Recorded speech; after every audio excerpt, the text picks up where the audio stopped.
Hey guys, welcome to another episode of our podcast. Today I have with me, I think a fairly interesting guest. His name is Jay Olson.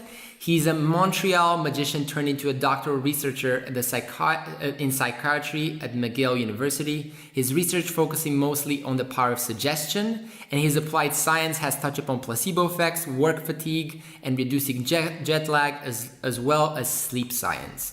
He first became interested in how to reduce jet lag after sleeping through the first week of afternoons on a Europe trip. He hasn't been jet lagged since, hopefully.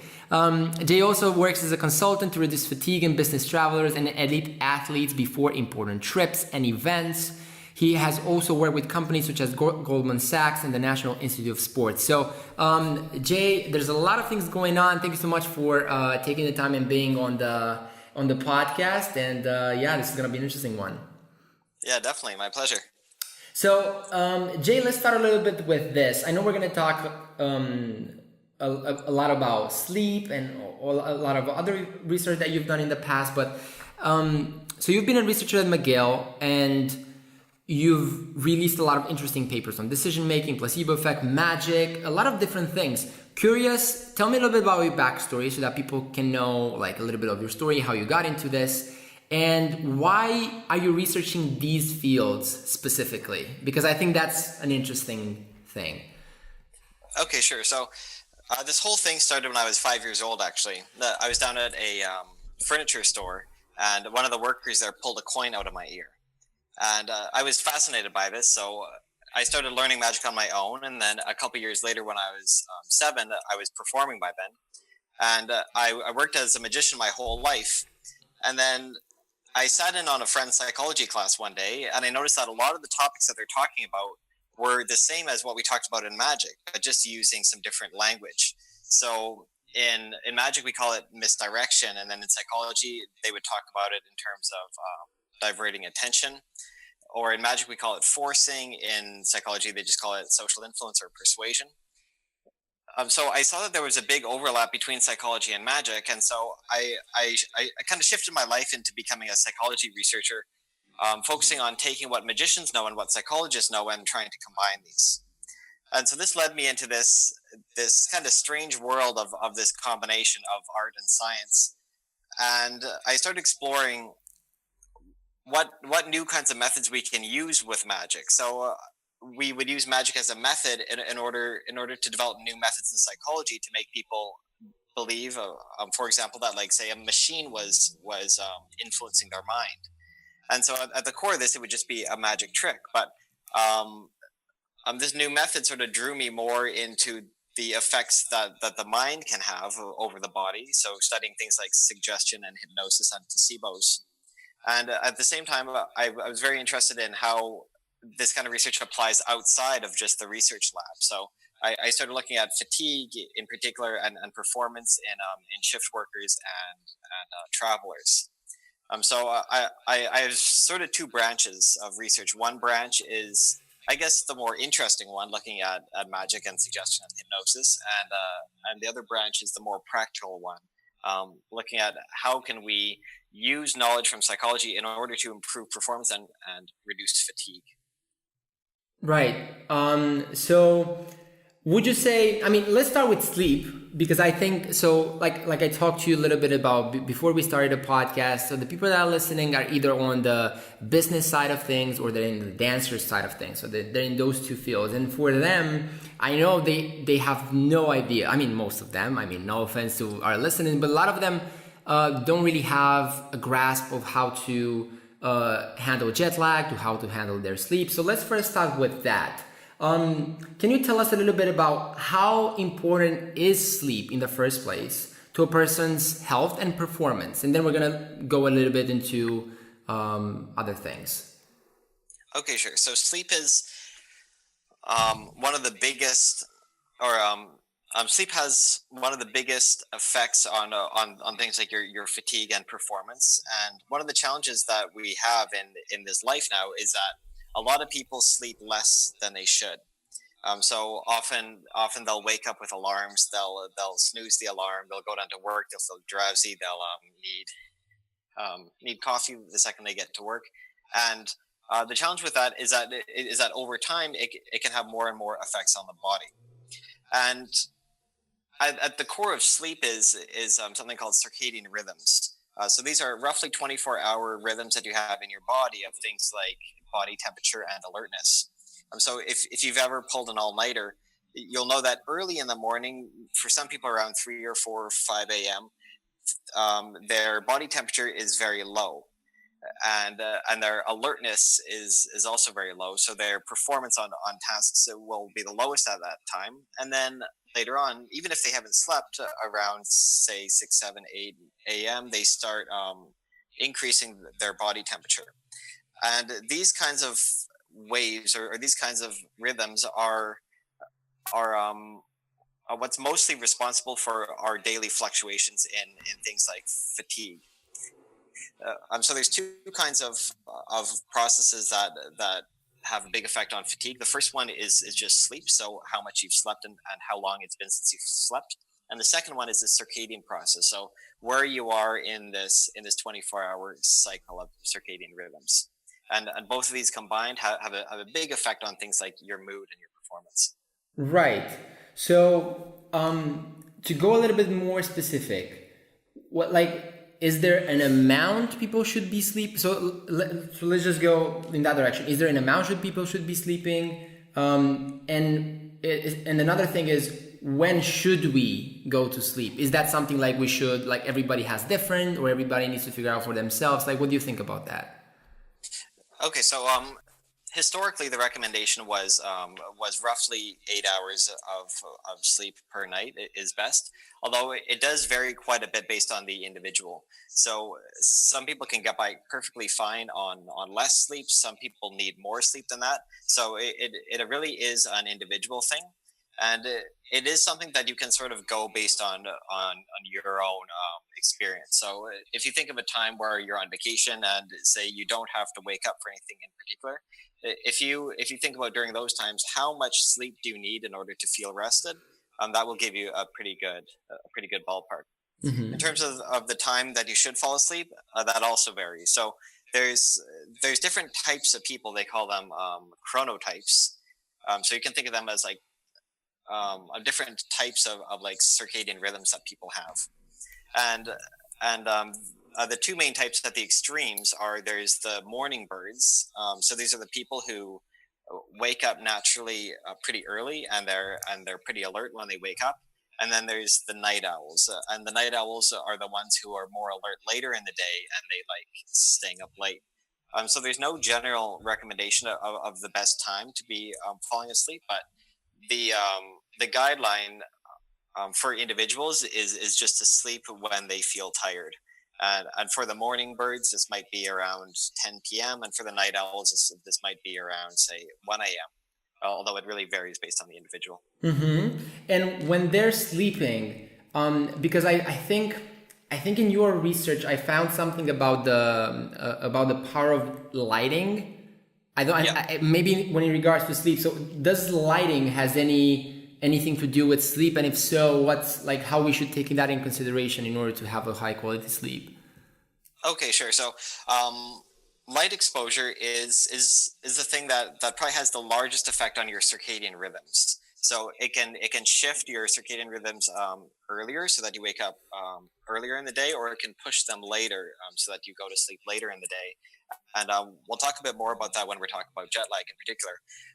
But for now, they have a lot of guidelines on what's called sleep hygiene. So sleep hygiene is just how do you make your sleep conditions best for effective and restful sleep. And one of the suggestions here is that your room is completely dark. So some people use things called blackout blinds. And blackout blinds are just like thick curtains that don't let in much light. And you basically want to do everything that you can to have your sleep environment pitch black. And also a little bit before you fall asleep as well, I know a lot of people have the tendency to stay beyond their computer until late at night or be on their phone. But this kind of light exposure that you get also shifts your body clock. It shifts your circadian rhythms. So before you fall asleep, you want to start reducing the amount of light that you're getting, especially from things like screens and phones. And roughly half an hour to an hour before bed is when you want to start reducing your light. And then when you're sleeping, the ideal is to have as little light as possible. Love it. I mean, I've noticed that on myself. I just moved to a new apartment and I have these blinders on the windows and there's like literally no light inside the room. And it's crazy just how, I mean, if I don't have an alarm, I would just sleep for like 16 hours. It's Oh, sure, yeah. It's really interesting to see how that plays out because until this point, I would just wake up at 6:45 or whenever the sun would go up. So it's really interesting. Yep. Cool. So one other thing before we go into jet lag, do you think that people that are, so let's just say business people that are actually like high performance people, these are people that are working like 14, 12, 16 hours a day. And then there's dancers on the other side and athletes and people like that that are training hard and they're really putting their body under a lot of stress. Both of them are really putting their bodies themselves under stress, physically or mentally. Do you think these people need more sleep of themselves or a different kind of strategy to be able to rest, or if they should approach it just the same way as everybody else? So generally, the more stressed you are, or the more that you're stressing your body, the more sleep that you need. So we know that sleep helps you recover and helps you de-stress and relax. So the more stressful conditions that you regularly put yourself in, the more it's important that you have good sleep hygiene and that you do things like fall asleep and wake up at roughly the same times, and that you have a very dark sleep environment, because it's that will help you recover. And we also know that it's often small effects that add up for sleep. So some people, they can pull an all-nighter or say sleep a couple hours and then feel rested and feel fine, although they still will usually have some changes in their performance. And the challenge is that over time, this can lead to more health problems. So I know that we have a culture of that it's hardcore for people to like sleep less, and I know in the academic world too, I hear a lot of profs, a lot of researchers bragging that they only sleep 4 hours per night and everything, but then unfortunately these are the same people that later on will be more likely to burn out and be stressed out and have a bunch of health problems. So if you're in it for the long run, if you're in it for the long game, then you have to take care of yourself and take care of your sleep as well. Right. So would you say, so from what you're saying, I get something like, is it's sleep more like a bank account that when you withdraw, it doesn't go back by itself? So essentially like it gets like you literally have less and less over time. It's not like if you sleep for a weekend, you go back up, right? Like it's essentially like a bank account and you keep withdrawing from it. And it's going to have damaging health issues in the long term if you keep doing that, even though you might feel fine in the moment. Yeah, definitely. So the effects of a lack of sleep certainly do add up over time. One of the benefits, though, is that it's not like a normal bank account, in that you if you sleep 1 hour less, then the next night you have to sleep an hour more. It's kind of like a magical bank account of like high risk stocks, where you can slowly decrease it. Although if you do get a few days of good solid sleep, you can often increase your performance basically back to normal. That's different for the health challenges. So reduced sleep over time will take a toll of your health, although at least in terms of things like alertness and performance and mood, sometimes just having 1 or 2 nights of good solid sleep can basically return you to normal. So for people who are listening who have had reduced sleep for a while, they don't have to worry and think, oh, okay, well, I can't just sleep for a year straight to make up for it. They can just improve their sleep and have big benefits right away. Right, that's cool. I mean, not until they retire, of course. Cool. So let's talk about jet lag. I know this is how I found you. Like I told you in the beginning, I was going into this trip in the US and I literally had, so I was going to land And the first day I had nothing to do, but the next day I had like meetings back to back for like 8 hours straight because I only had a day in New York and then I had to go to San Diego if I remember correctly. And I was like, man, if I do anything wrong, I'm not gonna be able to be alert because these were client meetings. And I searched on the internet, found your website, jetlagrooster.com. And man, it was, I mean, for me, it was magical. I was really thinking like, there should be something on the internet that allows you to like, just here's what I've got, tell me what I need to do. And that's exactly what it was. And it was fascinating. So it calculated the ideal timing based on light exposure, number of time zones, direction of the flight, and my usual waking and sleeping hours. It was brilliant. So talk to me about that because I mean, not anybody, but most of the people that are listening need that. They need to get somewhere and they need to perform the next day if they have the luxury of a day of sleep or something, right? So they need to figure out what to do. So talk to me about that. Okay, sure. So I started this Jetlag Rooster project something like 7 years ago. And I started because I went on a trip down to Greece. And then I was just completely jet lagged the whole time. So I was flying from Vancouver to Greece, and I forget how many time zones that was, but maybe 9 or 10 time zones. And I just felt like the first week of the trip was entirely ruined. And as I was studying psychology, I learned that there are some things that you can do that will help shift your body clock, shift your circadian rhythms. So that when you arrive, you can be less jet lagged, or in some cases, not at all jet lagged. You can completely be on that new time zone. Although the challenge at the time was that trying to figure out how to do all of these suggestions was challenging. So you would have to think, okay, how many time zones am I traveling? What's my usual sleep time? Am I going east or west? How much can I shift my body clock per day? And so in practice, nobody was really doing this because it was only the researchers who knew about this who would sort of be doing all of these calculations. So I came up with an easier way to do this, which is just a website where you plug in the details that you know and that are easy for you, like about your trip details and your sleep details. And then the website will do all the calculations in the background and will give you the best suggestions about how to reduce jet lag. And the main suggestion is based on light exposure. So we talked about how light exposure can have a big effect on shifting your body clock. So if you get light exposure when your body thinks that it's morning, then it'll shift your body clock a little bit so that you wake up earlier than you usually would. And this light exposure, it can either be from sunlight, so just if you have some windows, opening up your windows and just being there, or going for a walk outside, for example, or it can be from what's called a portable light box, and these are some small devices, maybe 6 inches by 6 inches, and they shine bright light at you. That's kind of similar to the light that you get from the sun. And so light exposure from either of these sources, or just as much light as you can get, like just flicking on all the lights that you can in your house, for example, will shift your body clock depending on the timing. So light exposure in the morning makes you wake up a bit earlier, and light exposure at night will help you stay up a little bit later.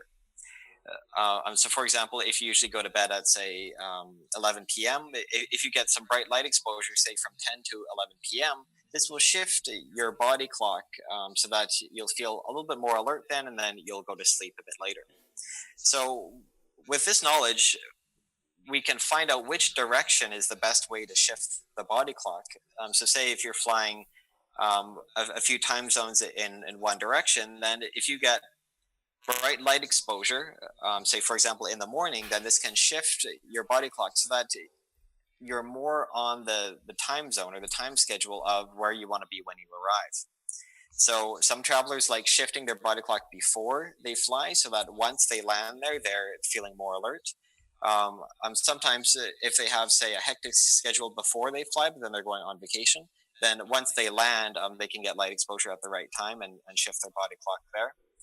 And what a bunch of studies have shown is that if you do these kinds of simple tips to get bright light exposure at the right times, and then reduce your light exposure at some other times, then you can really reduce your jet lag, or in some cases completely prevent it. Wow. That's interesting. So basically, you're saying, let me know if I get this correctly. So you'd basically get light exposure at the times that would be right for the place you're going to. So let's just say right now it's maybe 4 p.m. where we're at, but if it's 7 p.m. where you will be in a day, or where you, like, when your time zone is 4 o'clock and you are in a place when it's like 7 o'clock, you should get light exposure at that time, like it's 7 o'clock, basically tricking your brain that is that time. Like, do I get this correctly? Yeah, yeah, and the light exposure that you would be getting, it's always in the morning, right when you wake up, or at night, because it's at those times where it has the biggest influence. So the extremes. Yeah, and the times that you or the times that you would be getting the light exposure, like whether it's morning or night, that depends on a whole bunch of different calculations, like the direction that you're flying and the number of time zones that you're crossing.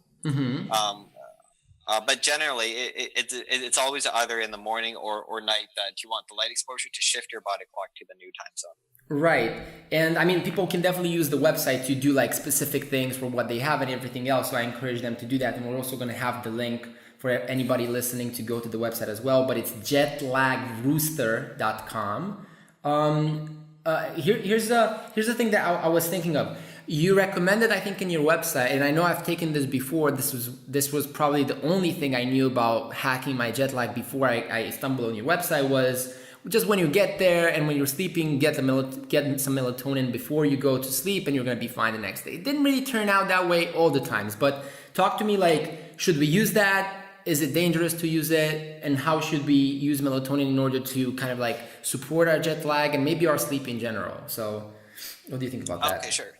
So melatonin is a naturally occurring hormone that we have, and you can supplement melatonin with little tablets. So sometimes the tablets will have say 0.5 milligrams of melatonin, and it's pretty potent, so that you don't have to take that much. And how people traditionally use melatonin is they take it before they want to fall asleep. And then it can help them feel a bit more drowsy, and it can also shift their body clock. When you're using it with jet lag, it's a bit more complicated, because the timing of the melatonin actually matters. So it's not that you want to take it right before you would go to fall asleep, but you actually want to take it depending on your body clock. So for some flights, but not all flights, you'll be shifting in one direction. So if you're shifting in the direction in which you would be getting light exposure in the time that your body clock thinks that it's morning, then melatonin can help shift your body clock a bit faster. Although it's only for some flights that melatonin is helpful, and it is something that you do have to take at the right time if you wanted to shift your circadian rhythms. So melatonin can be helpful. You just have to be careful and not take it how it's traditionally taken, where you just pop it right before bed. Cool, love it. So last thing about not last thing. I have two more questions, but so I think this is really interesting for folks listening. So tools and things we need, like sleep tracking tools and stuff like that. Like, do we need any? Because here's the thing, man, like when I get in, like right now I'm a little bit, so I'm really interested in the field. Like I want to get all the freaking lamps and the sleep tracking tools and the rings and the like melatonin, all this stuff, so I can really sleep well. For me, it's really important to have a quality sleep when I'm here, and also when I'm traveling, probably even more important. Like, do you have any go-to tools or resources that we should use, like tools, sleep tracking tools, or any kind of gadgets like that can help us monitor and improve our sleep in general? Okay, sure. So the go-to tools are normally pretty simple. So first, as we talked about, the blackout blinds, or if you don't have blackout blinds, then just a sleep mask that goes over the eyes. And the sleep mask will basically function as the blackout blinds. It just stops you from getting this light exposure. Because as we talked about, if you get light exposure at the right times, it can reduce your jet lag. But if you get light exposure at the wrong times, it can actually make your jet lag worse. So if you think of it like you're shifting your body clock, or you're shifting your schedule in the opposite direction, which will make you more fatigued, and will reduce your alertness and mood even more. So light exposure is pretty important. So in the toolbox of sleep researchers, it's pretty simple. You have the sleep mask. You can have dark sunglasses. So usually the darker the better. And this would be for if there's times where you know that your body shouldn't be getting too much light exposure, but you do want to be outside. Say if you're on vacation or something, then very dark sunglasses are good.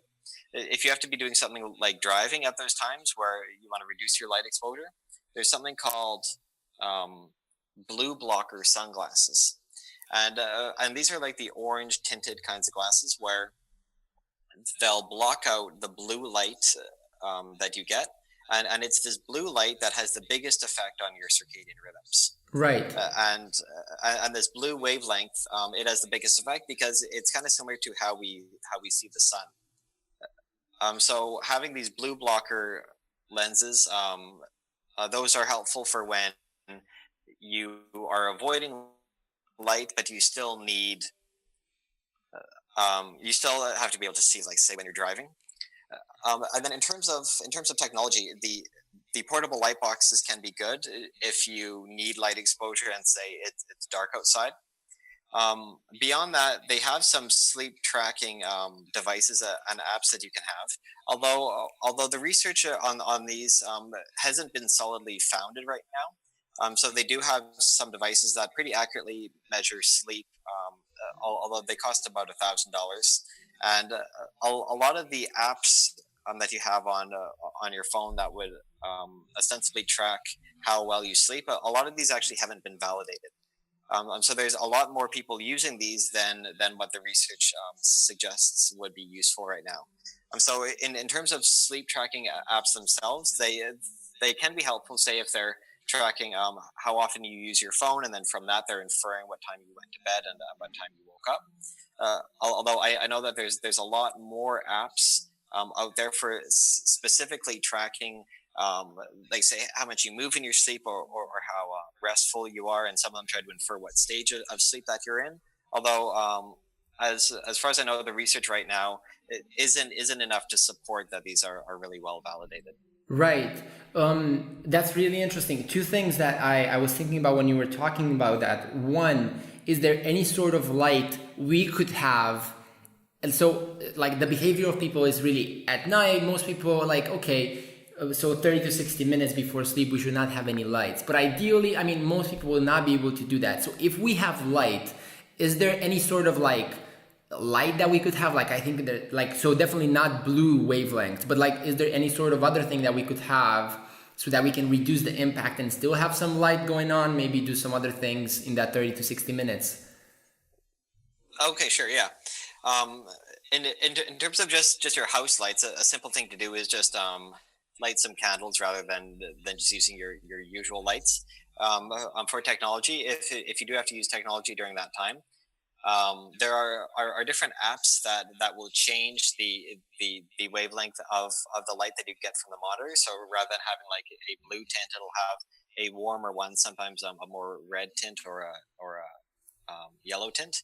And on a lot of new phones, there's an option to change this. I think on iPhones it's called night shift, and that's kind of similar to wearing these blue blocker amber sunglasses while you're using technology. So if your phone doesn't have these, then you can just say turn down the brightness of them, which is one thing that you can do, or you can just wear these blue blocker sunglasses at the same time, and that'll have a similar effect. Love it. And you also mentioned something about, so when you were talking about sleep, you mentioned something about sleep cycles. I think there's like superficial sleep and deep sleep. Like, can you let us so that people can know what we're talking about? Okay, sure. So there are different stages of sleep that you go through, and I'm kind of like how you have these circadian rhythms where you have these sort of fluctuations throughout the day. While you're sleeping, you have these quicker rhythms where you go through these different kinds of stages of sleep. And although they're sometimes talked about in terms of like lighter sleep versus deeper sleep. We can think of them more just like different types of sleep. Like it's kind of like walking into different rooms in your house, and in different stages of sleep, you're more sensitive to different things. So sometimes it's easier to wake you. Sometimes it's harder to wake you. Sometimes it's easier to wake you by calling your name. Sometimes it's harder to wake you by calling your name. Sometimes you're dreaming. Sometimes you're not. And in terms of sleep hygiene, um, there's not too much practical information that you can get from that. So you don't have to know what kinds of stages of sleep you're in throughout the day. It's just the usual sleep hygiene things that apply. So I try to get as much sleep as you need to feel rested in an ideal sleeping environment. Love it. So, I mean, I think that's a lot of useful information about sleep, and it's something that I think will be massively beneficial. For the remaining like 5 to 10 minutes that we have, I really want to talk about your other topics of research that you're doing, because I went through some of your papers and research, and there's some really interesting things about the placebo effect and decision makings and influencing, like how magic really works, the influencing factor of it. So I have a lot of questions here, but like I want to know your thoughts. Like, tell me. So let's do placebo effect, because I think this is really interesting. Like, it's mind over body type of approach, and I think that's really interesting for the folks listening, because it really proves that you do have a suggestion power of your mind that can actually influence physical changes in your behavior and body. So talk to me about that, about what you've discovered with the placebo effect, and how does that work? Okay, sure. So our main conclusion that we found is that the mind can be extremely powerful in terms of suggestion and placebo effects. So let's say that you have a cold and you go to your doctor, and then you get prescribed some cough syrup, for example, and you really believe that it's the cough syrup that will be helping you. The thing is, though, in this kind of context, it's never just the cough syrup. It's also that you trust the doctor. It's that you trust the institution or the hospital that you went to. It's that you trust that medication can generally improve you. And we know from placebo research that it's all of these different cues and factors that help you heal, and not just the medication that you take. So in placebo research, what we're doing now is we're trying to use placebos as a treatment rather than just like a control group, how they're normally thought about. So we've done some research where we take children with different kinds of disorders, and we try to really maximize the placebo effect. So in one study, we put children inside a brain scanner, just like your usual MRI brain scanner, and we told them that this machine was a placebo machine, and through the power of their own mind, it can help their brain heal itself. And we had all of this fancy scientific looking equipment. We were all wearing lab coats, and this was in a hospital environment. So we really tried to give them all the kinds of cues that suggest this procedure will help you. And we also had things like celebrity endorsements that they saw beforehand, and we had their parents talk to them about this. So we tried to get the kids in this great positive mindset, and we found that for some of these kids, they can have huge healing effects just from this inactive procedure, just from putting them in this brain scanner and telling them that their brain is going to heal itself. And so this really demonstrates the power of suggestion, and how all of the words that we tell ourselves in our heads, and that the words that we tell other people, can really have strong effects. And we've also explored this in terms of hypnosis, where sometimes just saying a few words to somebody can have a big effect on their body and their physiology and their thoughts, for example. So if we're talking here, and if I say something like, "Notice how your breathing has become more relaxed since we started talking," just noticing that will make your breathing a little bit more relaxed. And the powerful thing about these suggestions is that it's not something that you consciously have to do. You don't have to think about relaxing your body. Your body just relaxes on its own following these particular words. Right. And what people thought for a while in the field is that a lot of these suggestions would work only if you're under hypnosis. Although we're doing more and more research finding that you don't need hypnosis for this. Just these suggestions and these words that we tell ourselves can have huge effects on things like our physiology and also our thoughts and our mood, without having to formally put somebody under hypnosis or anything like that. Wow. Yeah, I think that's really fascinating. And it's, it's just really interesting. I think the first time I read about this was in Bruce Lipton's book, I think The Power of Belief. Maybe it didn't talk specifically about this, but that's kind of like the first time I got introduced to the placebo effect and everything else. Of course, in the pharma industry, it's used as a control test, and it's how they really measure effectiveness of medication. But do you think we could use what your kind of research shows and the placebo effect in general to help ourselves in daily life? So let's just say we don't have any like sort of disorder we want to fix, but can we use this as a tool in our toolbox to help ourselves perform better or help ourselves get rid of a flu or whatever? I know it sounds like magic, but do you think we can use this in any way in our lives? Yeah, definitely. So what you'll find among a lot of placebo and suggestion researchers is that we're very careful often about the words that we use, and we're careful about setting up our environment so that we have these positive expectations. So a lot of my colleagues, for example, they'll take placebo pills when they have a headache, for example.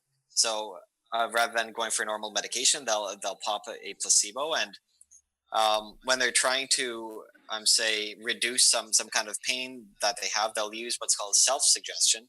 So it's just similar to the kinds of suggestions that you tell to other people, but they'll tell them to themselves. And as one of my friends says, we're always giving people suggestions, so make sure that you're giving them the right kinds of suggestions. And a rule that I have for a lot of my research assistants here is that if they start saying like a negative suggestion, then I'll kind of give them this eye, like, watch out for that, and then they'll reframe it into some kind of positive suggestion.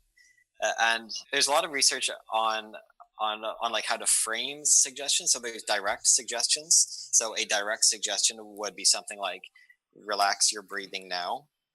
An indirect suggestion would be something like, if you notice that your breathing has already relaxed. So one of them is a bit more direct, it's to the point. The other one, it sort of goes around the suggestion. And we found that all kinds of suggestions can be powerful, and that once you learn about these, it's very easy for you to implement them in your own life, and also if your friends and colleagues are up for it, to sort of help them change the suggestions that they give to themselves and other people. Right, that's interesting. So, man, I think that's good stuff. So last thing, let's talk a little about magic. I know, I mean, the people that heard that in the beginning are probably like, oh man, I want to hear the magic part. So people are usually excited about that. But tell me, like, just walk me through, what are some really interesting things that you've noticed in your study? Because I think when I heard from my team, they went into your background a little bit and what you've done, and you were one of the first people, or your team, that actually looked into some magic tricks and how they're done and how they actually work from a psychology point of view. So walk me through some really interesting things that you found, and how does I think everybody knows that magicians influence our perspective and thinking, but they do not really know how or why it works. And even if we know they're doing it, it still works. So walk me through that. Okay, sure. So I guess the most interesting thing for me is that you see all of these magicians on stage who are doing these tricks, but in almost all cases, they really don't know why these tricks work. So they don't know the psychology behind them and how exactly these tricks are working. So magicians have developed their own ideas about psychology and about attention and memory and things like misdirection and persuasion. and it's a very pragmatic psychology. So for magicians, it just matters if you're entertaining people, and if people aren't figuring out your tricks. In psychology, though, often we're more interested in things like the cognitive mechanisms behind them, which generally magicians haven't explored that much. So there's a lot of tricks that magicians do that they just have no idea how these work, and they have some rough pragmatic ideas. Well, maybe it's working because of this, but it's really a big unknown. And one thing that was kind of frustrating for me actually is there was this one particular trick where you have a pack of cards and you flip through the deck, and somebody glances at a card, and then you can know which card they chose. And it's a very simple trick, and I can't reveal the particular secret, but I can tell you that the principle of it is that you're subtly drawing their attention to one card in the deck. Although, as a magician, I would perform this trick, and I wouldn't exactly understand why people don't notice that I'm drawing their attention there, and why people choose this card all the time. So magicians call this forcing. Okay, so forcing occurs when you influence an audience to choose a particular thing without them knowing that they're being influenced. Right. And so we took this particular trick and we brought it down to the street. So this was in Vancouver, and we basically approached more than 100 people, and we just showed them this magic trick. So we would just flip through the cards. We would have them choose a card from there, and I would try to subtly draw their attention to that one card.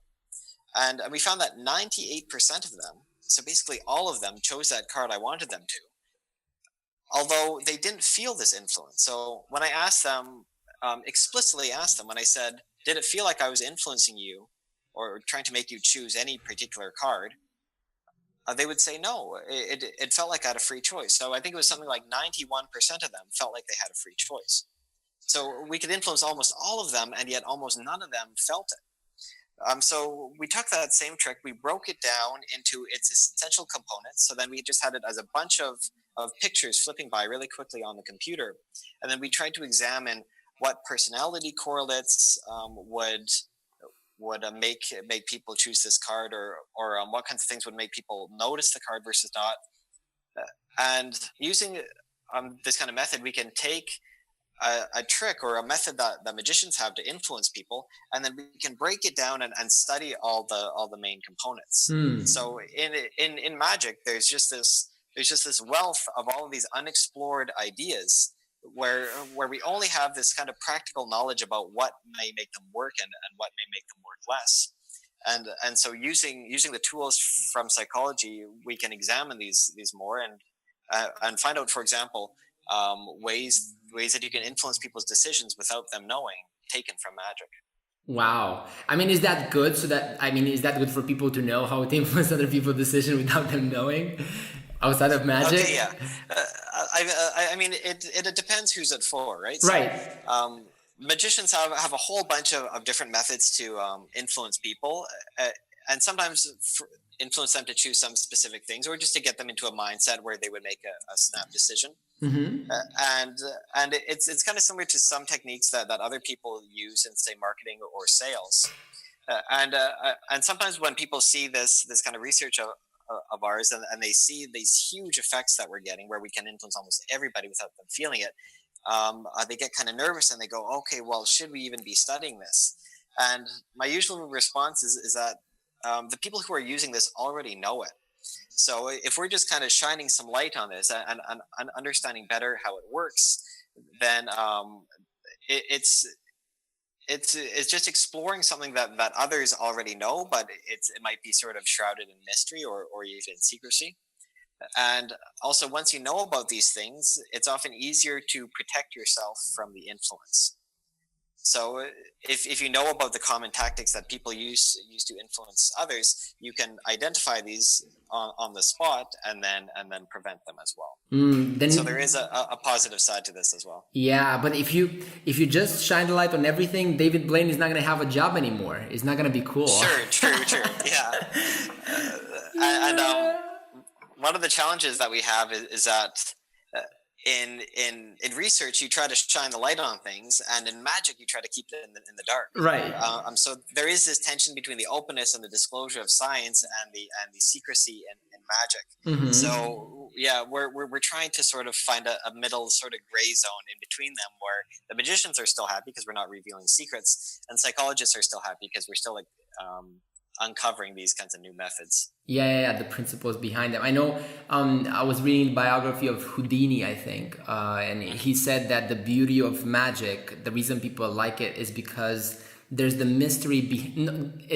So they see the unrevealing of the result, and there's a mystery behind how it happened that dazzles them, and that's what they perceive as magic. So if the reason behind it's revealed, aka a quote unquote a secret, then it's not fun anymore. But if you're saying that you're keeping that closed, I think that's interesting. So Jay, really interesting conversation. I think there's a lot of useful things for people that are listening, and especially like the placebo stuff and the decision making and the psychology. People can really use that for their own lives and to kind of apply to where they see fit. And of course the sleep part, it's amazing. So tell us more about you, where people can find you, if there's any way, is there any project that you're working on that you're looking for support, or tell us, give us a little bit more about your project you're working on and where can people find you, so that maybe some people can follow up with that. Okay, sure. So if you search for my name, Jay Olson, so that's JAYOLSON, you'll find my research. So my website is jolson.org. And I have a bunch of the papers that I've published lately on there in terms of the power of suggestion and the power of placebos. And there's also been a few science documentaries that have come out lately looking at this placebo research that we're doing and this magic research as well. So I got some links there. And for the Jetlag project, the website there is jetlagrooster.com, and it's also linked from my website. Love it. Cool. Then thank you so much, Jay, for your time today. Thank you everybody that's listening. Pleasure. Hope it's been really useful. And yeah, this is interesting stuff. I'm going to apply these things and let you know how they work, man. But they saved me once, and they're probably going to save me again. And hopefully the people listening are going to apply them too and send you letters of how much it helped them as well. So thank you so much, man.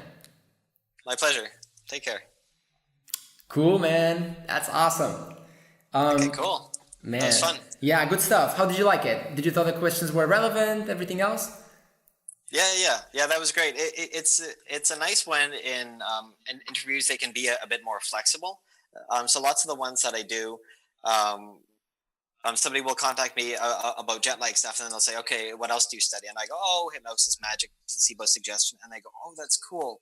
Maybe next time we can talk about these." And then they have to schedule another interview. So yeah, it's cool when it's flexible, and you're just like, "Oh, but how does magic tie in? How does placebos tie in? What about suggestions?" So, yeah, that's great. Good stuff, man. You have some. I read some of your papers, actually read them.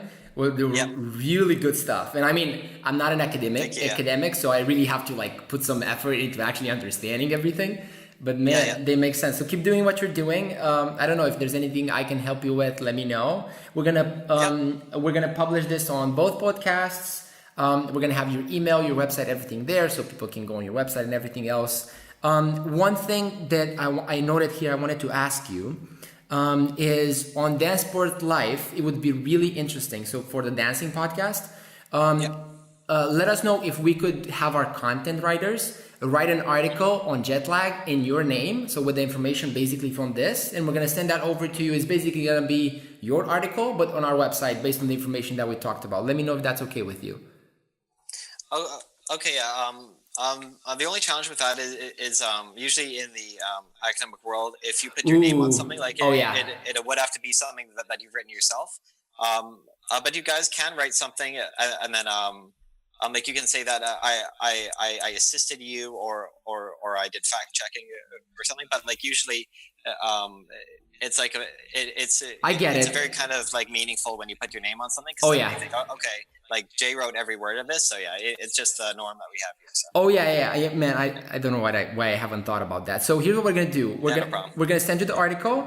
It's gonna be on my name, and we're gonna say it was based on the podcast that we've done and everything else. Okay, sure. Sounds good. Yeah. But it's just another way for us to reference back to you, because not everybody's going to listen. Some people will read. So this is a way for us to have that in. All right, man. Okay, sounds good. That's it. Thank you so much for your time. Again, sorry for the kind of the change in time, but hopefully it's all good with you. Problem. And you're going to have a great day. All right, man? Okay, cool. Nice chatting with you, man. Nice chatting with you too, man. Have a great day. Bye-bye. Okay. You too. Take care.